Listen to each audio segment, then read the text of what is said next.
নমস্কার, it's cooking time with Ishita চ্যানেলে আপনাদের সবাইকে স্বাগত। আজকে আমার রেসিপি নরম ফুলকো ফুলকো সাদা ধপধপে লুচি আর নিরামিষ কাশ্মীরি আলুর দম। পেঁয়াজ রসুন ছাড়া সম্পূর্ণ নিরামিষ এই রেসিপি, তাই আপনারা যে কোনো নিরামিষ দিনে বা ছুটির দিনে সকালের জল খাবারে এই রেসিপিটি বানাতে পারেন। লুচি বানাতে আমরা সবাই জানি, কিন্তু কিভাবে বানালে প্রত্যেকটা লুচি ফুলকো এবং নরম হবে তার জন্য থাকছে অনেক ছোট ছোট ইম্পর্টেন্ট টিপস। আর অল্প কিছু উপকরণ দিয়ে কাশ্মীরি আলুর দম কিভাবে টেস্টি বানানো যায় তার জন্য থাকছে কিছু গোপন টিপস, তাই ভিডিওটি না টেনে সম্পূর্ণ দেখতে থাকুন। কাশ্মীরি আলুর দম বানানোর জন্য প্রথমেই আলুগুলো প্রেসার কুকারে সেদ্ধ করতে হবে। আলু সেদ্ধ করতে আমরা সবাই জানি, কিন্তু অনেকেই কাশ্মীরি আলুর দম বানানোর জন্য আলুগুলো অতিরিক্ত সেদ্ধ করে ফেলেন। এর ফলে কাশ্মীরি আলুর দম বানানোর সময় আলুগুলো গলে যায়, ফলে টেস্ট নষ্ট হয়ে যায়। তাই আলুগুলো সেদ্ধ করার সময় 60% সেদ্ধ করতে হবে। কাশ্মীরি আলুর দম বানানোর সময় আলুগুলো এইরকম সাইজে নেওয়ার চেষ্টা করবেন, তাহলে কাশ্মীরি আলুর দম পারফেক্ট হবে। এখানে আমি 500 গ্রাম আলু নিয়েছি।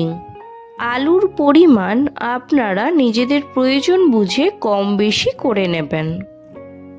প্রেসার কুকারে জলের পরিমাণ এই রকম দেবেন। বেশি জল দিলে আলুগুলো ওভারকুক হয়ে যাবে। প্রেসার কুকারের ঢাকনা বন্ধ করে একটা সিটির জন্য অপেক্ষা করব।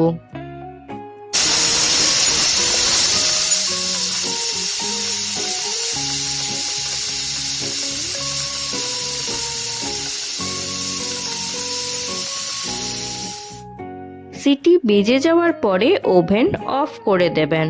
প্রেসার কুকারের স্টিম বেরোনো পর্যন্ত অপেক্ষা করব। এখন লুচির জন্য ময়দা মেখে নেব।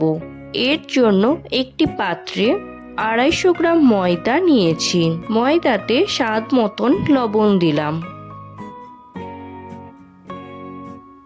লবণ ময়দার সাথে ভালো করে মিশিয়ে নিলাম। ময়ানের জন্য দিলাম রিফাইন্ড অয়েল। ময়ান ময়দার সাথে খুব ভালো করে মিশিয়ে নিতে হবে। ময়ান যত ভালো করে মেশানো হবে লুচি তত বেশি নরম তুলতুলে হবে। মিনিট 3-4 সময় নিয়ে খুব ভালো করে মিশিয়ে নেবেন। ময়দার সাথে ময়ান খুব ভালো করে মেশানো হয়ে গেছে। এবার দেখতে হবে ময়দা হাতের মধ্যে মুঠো করলে এই রকম মন্ডের আকার হচ্ছে কিনা, আর চাপ দিলে ভেজা বালির মতন ঝুরঝুর হয়ে পড়ছে কিনা। ময়দাতে ময়ানের পরিমাণ পারফেক্ট হয়েছে। ময়দাতে ময়ানের পরিমাণ বেশি হলে লুচি খাস্তা হয়ে যাবে, সেই জন্য একদম ঠিকঠাক তেল দিতে হবে। এবার অল্প অল্প জল দিয়ে ময়দা মাখতে শুরু করব। রুম টেম্পারেচারে থাকা জল দিয়ে ময়দা মাখতে হবে। বারে বারে অল্প অল্প জল দিয়ে ময়দা মেখে নিতে হবে। জলের পরিমাণ যদি বেশি হয়ে যায় তাহলে ময়দা নরম হয়ে যাবে, তাহলে ময়দা পারফেক্টভাবে মাখা হবে না। ময়দা মাখা হয়ে গেছে, দেখুন ডো এই রকম মাখতে হবে।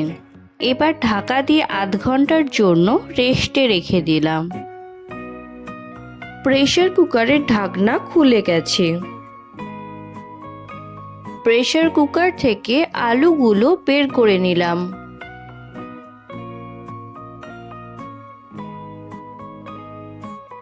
এবার আলুগুলো ঠান্ডা করে নিয়ে খোসা ছাড়িয়ে নিতে হবে। দেখুন এইভাবে আলুর খোসা ছাড়াতে হবে, যাতে কোনো রকম আঁচড় না পড়ে। এবার এই রকম একটা কাঁটা চামচের সাহায্যে আলুর গায়ে ফুটো করে নেব। এতে মশলা আলুর ভেতর অবধি যেতে পারবে। এই ছোট টিপসটা অবশ্যই খেয়াল রাখতে হবে। এবার খোসা ছাড়ানো আলুগুলো ভেজে নেব, তাই কড়াইতে দিলাম সর্ষের তেল। তেল গরম হয়ে গেলে দিলাম 1 চামচ গুঁড়ো হলুদ এবং 1 চামচ লবণ। গুঁড়ো হলুদ দিলে আলুর কালার ভালো আসবে এবং লবণ দিলে আলুর মধ্যে লবণ ঢুকবে, ফলে আলু টেস্টি হবে। এবার সেদ্ধ করা আলু গরম তেলের মধ্যে দিয়ে দিলাম।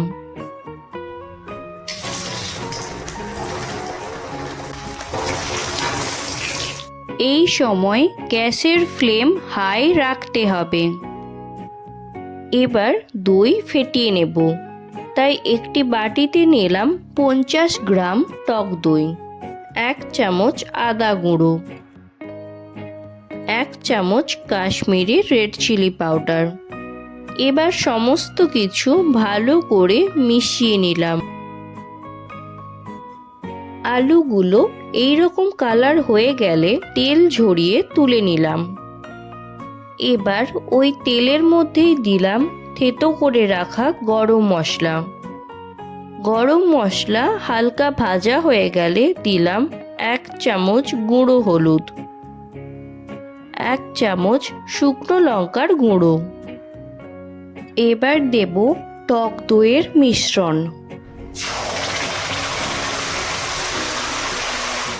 এই সময় গ্যাসের ফ্লেম লো রাখতে হবে, না হলে দই দানা দানা হয়ে যাবে। এই ছোট্ট টিপসটা অবশ্যই খেয়াল রাখতে হবে। কয়েক সেকেন্ড নাড়াচাড়া করার পরে দিলাম আগে থেকে ভেজে নেওয়া আলু। আলু ভালো করে গ্রেভির সঙ্গে মাখিয়ে নিলাম। এবারে দিলাম 2 চামচ লবণ। আবারও সমস্ত কিছু ভালো করে মিশিয়ে নিলাম। দিলাম 2 চামচ গুঁড়ো করা টমেটো। দিলাম 2 চামচ মৌরির গুঁড়ো। এখন কাজুর পেস্ট রেডি করে নেব। তার জন্য মিক্সিং জারের মধ্যে নিলাম 2 চামচ কাজু। কাজু প্রথমে শুকনো গুঁড়ো করে নিলাম। এবার জল দিয়ে পেস্ট বানিয়ে নেব। এইভাবে কাজুর পেস্ট বানালে কাজুর পেস্ট ঠিক মতন হয়। কাজুর পেস্ট কড়াইয়ের মধ্যে দিয়ে দিলাম। এবারে দিলাম মিক্সিং জার ধোয়া জল।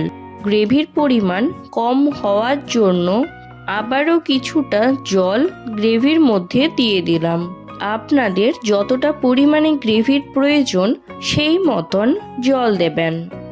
টেস্ট ব্যালেন্স রাখার জন্য দিলাম 1 চামচ চিনি। আপনারা আপনাদের প্রয়োজন মতন চিনি দেবেন। ভিডিওটি ভালো লাগলে একটি লাইক, কমেন্ট এবং অসংখ্য শেয়ার করবেন। যারা এখনো পর্যন্ত চ্যানেলটিকে সাবস্ক্রাইব করেননি তারা অবশ্যই চ্যানেলটিকে সাবস্ক্রাইব করে দেবেন। রেডি হয়ে গেল ঝটপট টেস্টি কাশ্মীরি আলুর দম।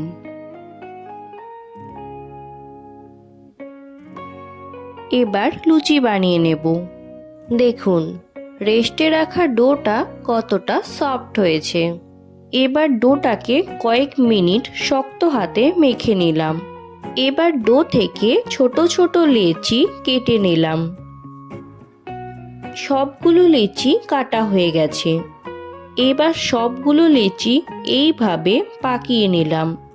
লেচিগুলো পাকানোর সময় ভালো করে খেয়াল রাখবেন যাতে কোনো রকম ফাটল না থাকে, তাহলে লুচিগুলো গোল হবে না। এবার লুচিগুলো বেলে নেব।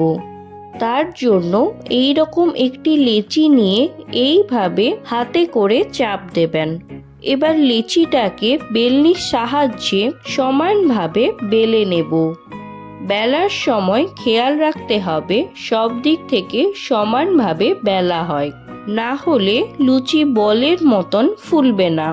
লুচি বেলার সময় আটা বা ময়দা ব্যবহার করবেন না, তাহলে তেল কালো হয়ে যাবে আর লুচি পুড়ে যাবে। এই ছোট ছোট টিপসগুলো আপনারা অবশ্যই খেয়াল রাখবেন। আপনারা প্রয়োজনে বেলার সময় তেল ব্যবহার করতে পারেন। এই ডোটা পারফেক্ট হয়েছে বলে বেলার সময় তেল ব্যবহার করতে হয়নি। দেখুন, লুচি এই রকম বেলতে হবে, খুব একটা পাতলাও নয় আবার খুব একটা মোটাও নয়। আপনারা অবশ্যই এই রকম বেলবেন। আপনাদের বোঝার সুবিধের জন্য আরও একটা লুচি বেলে দেখাচ্ছি।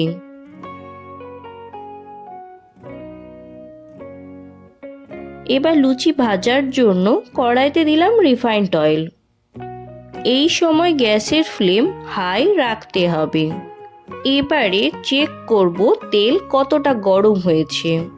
দেখুন, ময়দার টুকরো তেলে দেওয়ার সাথে সাথেই ভেসে উঠেছে। এর মানে লুচির জন্য তেল পারফেক্টলি গরম হয়েছে।